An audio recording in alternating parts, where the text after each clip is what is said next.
اما فولاد مبارکه چه خبر؟ چه خبر بود نه چه خبر هست؟ چه خبر بود نه چه خبر هست؟ خب ایران تاره کی خورده؟ ایران تاره کی خورده؟ براتون عجیب نیست که یه پارچه میرزایی میزنن، یه پارچه میرزایی میزنن.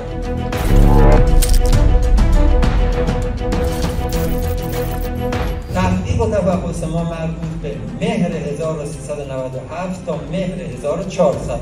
فولاد مبارکه در اون ایام به اضافه شرکت‌های زیر مجموعه 22 میلیون تن تولید داشت. حدود 40% این رو در بورس ارائه کرده، حدود 10-20% هم به شکل صادرات ارائه کرده، حدود 40% هم خارج از بورس فروخته. فروش خارج از مسیر بورس رو دارم عرض می‌کنم.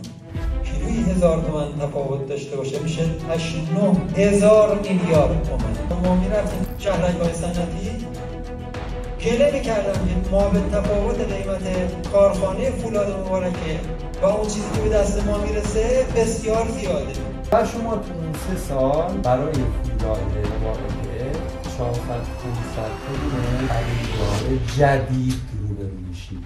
ردشو گرفتی این برمیگرده به بعضی از سیاسیون که هزینه‌های مثلا انتخاباتشون می‌کنن. این جاله چرا اسم فساد روش میذاریم؟ آیا مستند به قانون خاصیه؟ اینو باید توی ضوابطی میفروختن؟ اون ضابط چیه؟ اینا حق نداشتن به تاجر بفروشن داره. حتما باید به کارخونه مصرف کننده میفروختن. تخلف حتی نسبت به دست و برای سنت هم اتفاق مشخص بوده که چند میفروختن؟